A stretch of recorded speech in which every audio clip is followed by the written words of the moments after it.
in this video we are going to discuss some of the things which are really amazing in the English language. English language बहुत खूबसूरत है. ऐसे तो देखिए सारी भाषाएं बहुत खूबसूरत हैं, पर इंग्लिश लैंग्वेज को ग्लोबलाइज्ड लैंग्वेज भी माना गया, तो इसके पीछे बहुत सारे रीजंस भी थे. कुछ फॉर्म्स या कुछ ग्रामेटिकल स्ट्रक्चर्स इंग्लिश में इतने प्यारे हैं कि उनको बोलकर सुनकर बहुत अच्छा लगता है. एंड आज हम लोग जो बात करने जा रहे हैं वो है पन की. PUN, पन. अगर आपको इंग्लिश में ह्यूमर क्रिएट करना है, अगर आप चाहते हैं कि लोगों को आप हंसाएं थोड़ा सा, तो पन का इस्तेमाल बहुत ज़्यादा किया जाता है. पन का मीनिंग क्या है? पन बहुत सिंपल है कि किसी भी एक वर्ड का अगर एक से ज़्यादा मीनिंग्स होते हैं तो उसको पन कहा जाता है, और तब लोग यही बोलते हैं इट्स अ पन. इट्स अ पन सेंटेंस तब भी यूज़ किया जाता है जैसे मान लीजिए आपने किसी को कुछ बोला, पर उसने उस व्यक्ति ने उसका अर्थ कुछ और निकाल लिया. जब आप उसको क्लियर करेंगे कि मैं जो बताना चाह रहा था दैट वाज डिफरेंट, तब आप बोलते हैं इट्स अ पन. फॉर एग्जाम्पल, जैसे नेल, नेल नाखून होता है और नेल को कील भी कहा जाता है. अब आप मान लीजिए नेल की बात करते हैं और कोई भी सेंटेंस आपने बोला, लेकिन आप बोलना चाहते थे नाखून से रिलेटेड सेंटेंस और सामने व्यक्ति ने कील से रिलेटेड सेंटेंस समझ लिया. जब आप उसको क्लियर करेंगे that I was talking about this nail, तब आप बोलते हैं इट्स अ पन. It's a pun. सो सामने व्यक्ति समझ जाएगा कि इसके एक से ज़्यादा मीनिंग्स हैं and the thing which you were talking about वो अलग थी. That was entirely different. The pun is a form of a word play which suggests two or more meanings to create an intended humor. They sound alike but have different meanings. They sound alike but have different meanings. यानी उनके जो sound है वो same होती है पर meanings different होते हैं. मीनिंग्स डिफरेंट होते हैं. हिंदी में भी कई वर्ड्स ऐसे हैं जो पन हैं, जैसे आम. आम जिंदगी भी है और आम हम खाते भी हैं, तो हिंदी में भी ये पन है. पन का ही एक एग्जाम्पल है. पन का ही ये एक एग्जाम्पल है. ना व्हाट इज़ अ पन, मतलब इसको और डिटेल्ड वे में हम लोग समझें, और पन को आपको यूज़ करना आना चाहिए. You should know that. Sometimes you know it is always good to create humour. There is nothing wrong to be humorous. One word gives different meanings. A word which gives different meanings, ये पन कहलाता है.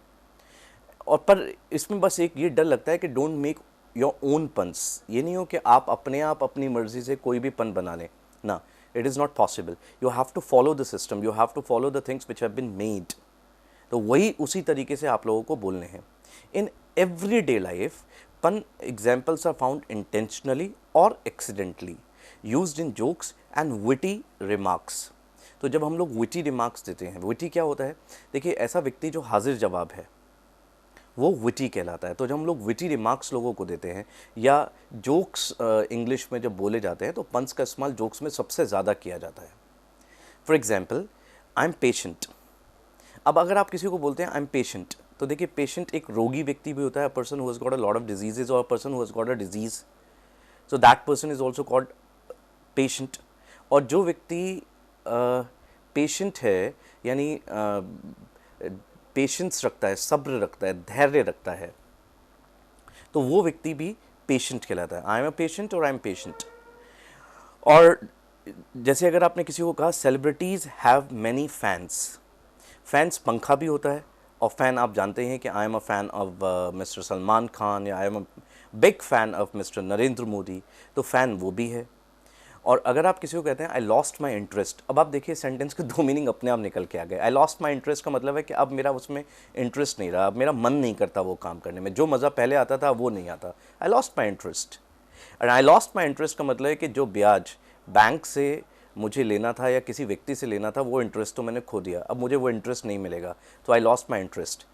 है ना ये funny words, funny sentences. सो चलिए अब इस वीडियो में हम पन के और एग्जाम्पल्स देखते हैं और सुनकर बहुत मज़ा आएगा. जब आप सुनने लगेंगे तो आपको खुद ख्याल आने लग जाएंगे और भी पन्स के. अगर आपको ऐसे आते हैं तो please write it down somewhere and use them before people. Use them before people. If you want to create jokes, जैसे कुछ लोगों को जोक्स बोलने का बहुत शौक होता है, it's really a good habit. So if you want to speak jokes in English, तो आप पन्स का इस्तेमाल बहुत ज़्यादा कर सकते हैं. जैसे किड. किड एक बच्चा भी होता है, चाइल्ड भी होता है और किड एक जोक भी होता है, तभी आप बोलते हैं no kidding, I am not kidding, I was just kidding. So here you mean to say कि मैं एक जोक सुना रहा था, और किड का मतलब बच्चा तो होता ही है, इट्स अ चाइल्ड। सो अगर आप ये बोलते हैं कि I am not a kid, I am not a kid, so अगर आप बोलते हैं I am not a kid, मैं कोई बच्चा थोड़ा हूँ। Ring, RING, ring, ring bell भी होती है, रिंग बेल भी होती है जिसको बजाना रिंग भी होता है, और एक रिंग ज्वेलरी भी है जो अराउंड द फिंगर पहनी जाती है, ज्वेलरी, ज्वेलरी नहीं बोला जाता इसको, ज्वेलरी, तो वो भी एक रिंग है। काइट, अब काइट, पतंग को भी इंग्लिश में काइट कहा जाता है, which we know very well. और काइट आपको पता है क्रीचर भी है, काइट उसको भी कहा जाता है, एक बर्ड का नाम भी है kite. Case, CASE, case, case एक सिचुएशन भी होती है, जैसे in this case what will you do, आप इस सिचुएशन में क्या करेंगे। एक केस, देखिए ब्रीफ केस तो आप जानते होंगे, तो वो जो बॉक्स होता है that is also called a case. और जो इन्वेस्टिगेशन चल रही है किसी केस पर, तो वो भी केस है। तो देखिए केस के कितने सारे मीनिंग्स हैं। केस के बाद आते हैं हम लोग राइट वर्ड पे, पर आप लोग ये ध्यान रखिएगा कि जब भी पन के बारे में बात करें और people get confused in listening to it, then you should always say it's a pun, so that they can understand आप जो बोलना चाहते हैं। So right, RIGHT, right, right हमारा हक भी होता है, लोग कहते हैं ना it's my right, it's my right, it's your right. और कोई भी चीज़ सही है वो भी राइट है, कोई भी चीज़ अगर सही है तो भी राइट है, तो कह रहे इट्स राइट, इट्स रॉन्ग, अगर उसका ऑपोजिट है तो वो रॉन्ग है, और जो सही है इट्स राइट। वेल, कुएं को भी कहते हैं, कुआं जो होता है that is also called a well. और जो भी व्यक्ति बीमार नहीं है तब आप बोलते हैं ना I am well, I am not well, he is well. So ठीक होने को भी व्यक्ति के वेल कहा जाता है, और कुएं को भी इंग्लिश में वेल कहा जाता है। प्रेस, किसी भी चीज़ को दबाना भी होता है, whenever you want to press something, तो प्रेस किसी भी चीज़ को आप दबाते हैं, प्रेस करते हैं।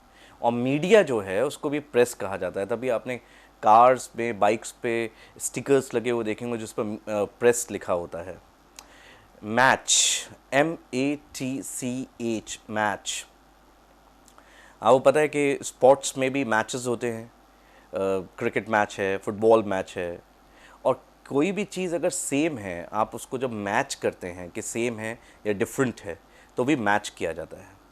जैसे आप कलर मैचिंग करते हैं, आप कोई भी चीज़ को अगर किसी भी व्यक्ति के पॉइंट से मैच करते हैं तो वो मैच करना कहलाता है।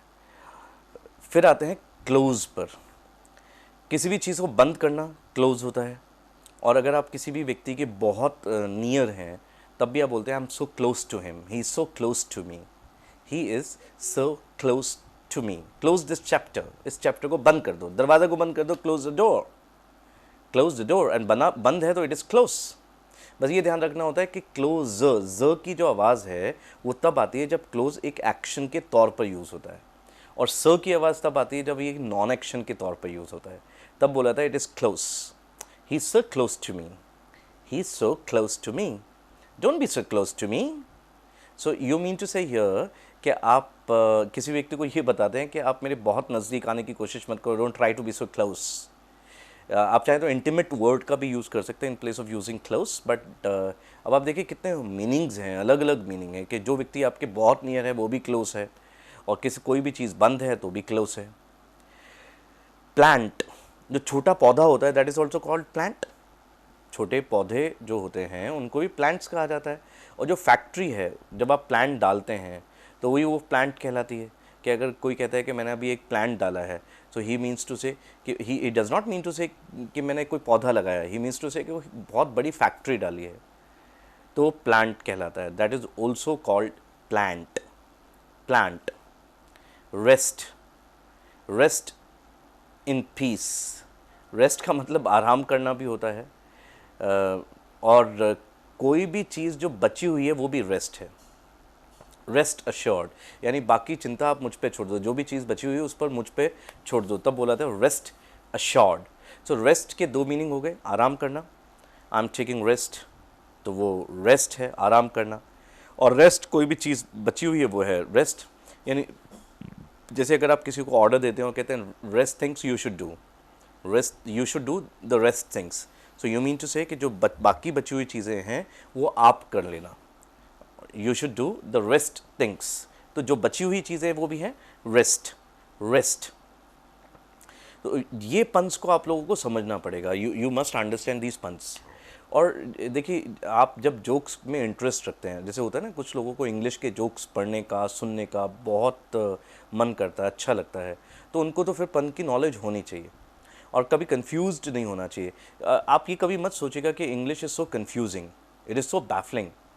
वाई? बिकॉज जो सेंटेंसेज हैं एक से ज़्यादा मीनिंग भी होते हैं, वर्ड्स के भी एक से ज़्यादा मीनिंग होते हैं। It is not confusing, but आप लोगों को अलग अलग सिचुएशन में अपने आप समझ में आएगा that what you talking about. और अगर नहीं समझ में आता है तो देखिए इंग्लिश में उन्होंने कितनी खूबसूरत बात की, उन्होंने पंस बना दिए और सीधे कहा इट्स अ पन, इट्स अ पन। यानी जब आप क्लियर करना चाहें तो आप ये बोलते हैं it's a fun, PUN, fun. Spring, spring एक वेदर होता है, बसंत, बहार, spring, so that is also called spring, season है स्प्रिंग सीज़न। और किसी भी व्यक्ति का उछलना भी स्प्रिंग होता है। स्प्रिंग आप जानते हैं कि एक स्प्रिंग भी होती है जो आपको दबा सकते हैं इस तरीके से, पेन के अंदर भी स्प्रिंग लगी होती है।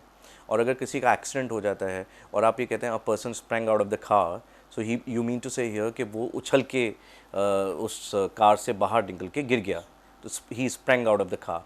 और स्प्रिंग आप जानते हैं पेन के अंदर है, आपके बेड के अंदर भी स्प्रिंग लगी होती है, सोफास काउचेस के अंदर भी स्प्रिंग लगी होती है, तो that is also called spring. और एक वेदर को भी स्प्रिंग कहा जाता है।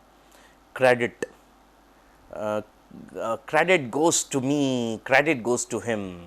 यानी जब आप किसी भी व्यक्ति को प्रेज करते हैं, तारीफ़ करते हैं किसी की, तब क्रेडिट या क्यूडॉस वर्ड का यूज़ किया जाता है। Kudos goes to him, kudos goes to the person who has organised the programme, चाहे तो बोले credit goes to the person who has organised the programme, credit. और एक क्रेडिट कार्ड भी होता है, किसी व्यक्ति को उधार देना भी क्रेडिट होता है। सो देखिए क्रेडिट के दो मीनिंग हैं, क्रेडिट कार्ड भी तो कहलाता है। और क्रेडिट कार्ड का मतलब ये तो हो नहीं हो सकता कि आप कार्ड को कोई क्रेडिट दे रहे हैं, पर क्रेडिट का मतलब, कार्ड का मतलब ये है कि आप उधार ले सकते हैं उससे, तो इसलिए उसको क्रेडिट कार्ड कहा जाता है। कैपिटल, किसी भी देश की या स्टेट की राजधानी जो होती है, that is also called capital. जैसे Delhi is the capital of India, India. So capital वो भी है। कैपिटल एक मनी भी होती है। जैसे लोग कहते हैं we require capital to start a business, तभी कैपिटल अकाउंट भी बनाया जाता है सबसे पहले कि कितना आपके पास पैसा पड़ा हुआ है टू स्टार्ट अ बिजनेस, तो वह है कैपिटल। और जो ब्लॉक लेटर्स होते हैं, बड़े लेटर्स होते हैं अल्फ़ाबेट के अंदर, ए कैपिटल में भी लिखा था और स्मॉल लेटर में भी लिखा जाता है, तो कैपिटल के तीन तीन मीनिंग्स बिल्कुल हैं। सो एक राजधानी भी कैपिटल हो गई, कैपिटल मनी भी हो गई, और जो ब्लॉक लेटर्स हैं यानी बड़े लेटर्स हैं आपके अल्फ़ाबेट में, तो वो भी कहलाते हैं capital, right in capital. Kind एक टाइप भी होता है, काइंड कहते हैं ना, what kinds of shirts do you like the most, what kinds of food do you like the most, तो वो काइंड टाइप्स का भी मीनिंग बताता है। और एक ऐसा व्यक्ति जो दयालु है वो भी काइंड है, kind hearted person. Generous, generous भी बोल सकते हैं, but he is so kind, so you mean to say कि वो बहुत दयालु है। If you talk about a person and say that he is so kind, so here you mean to say that वो बहुत दयालु है। तो देखिए कितने सारे हम लोगों ने पंस यहाँ पर सीखे, समझे, सुने। आपको भी अगर कोई ऐसा पन याद आता है, if you think of it, जैसे मुझे बोलते बोलते एक और पन याद आया, एक और पन याद आया, मतलब बोलते बोलते, जैसे पेग, PEG, पेग। जो जाम होता है शराब का वो भी पेग कहलाता है। खूंटी जो लगाई जाती है, कील से थोड़ी मोटी होती है, that is also called peg. Car चलाना होता है drive the car, we know that. पर किसी भी चीज़ को गाड़ना भी होता है ड्राइव। जैसे स्टम्प्स को आप ज़मीन में गाड़ते हैं तो ड्राइव द स्टम्प्स करते हैं, ड्राइव, ड्रोव, ड्रिवन। स्पेलिंग भी सेम है, प्रोनाउंसिएशन भी सेम है, और उसकी सेकेंड और थर्ड फॉर्म्स भी सेम है। मीनिंग्स अलग हैं, मीनिंग्स अलग हैं। तो अब ये क्या हुआ कि बोलते बोलते मुझे और पंस याद आते जा रहे हैं। तो ऐसे ही आपको भी सुनते सुनते कुछ और पंस भी याद आ रहे होंगे। तो पन का इस्तेमाल कीजिएगा अगर आपको जोक्स में इंटरेस्ट है, आप ह्यूमरस हैं। जैसे कुछ लोग तो सीरियस होते हैं, they don't want humour, they do not like humour. But अगर आप इंग्लिश में ह्यूमर क्रिएट करना चाहते हैं तो आपको पंस का सहारा लेना पड़ेगा। Without puns you can not create humour. Puns बहुत अच्छा सपोर्ट करते हैं to create humour in the English language. So इसलिए, और जब भी आपको कभी लगे कि डाउटफुल है, और जैसे आपने भी कुछ सुना और आप कंफर्म भी कर सकते हैं, इज़ इट अ पन, इज़ इट अ पन, सो सामने वाला व्यक्ति बताएगा यस इट्स अ पन, it has got more than one meaning, तो आपको फिर कोई डाउट नहीं होगा। So keep using puns in your English language and keep speaking English.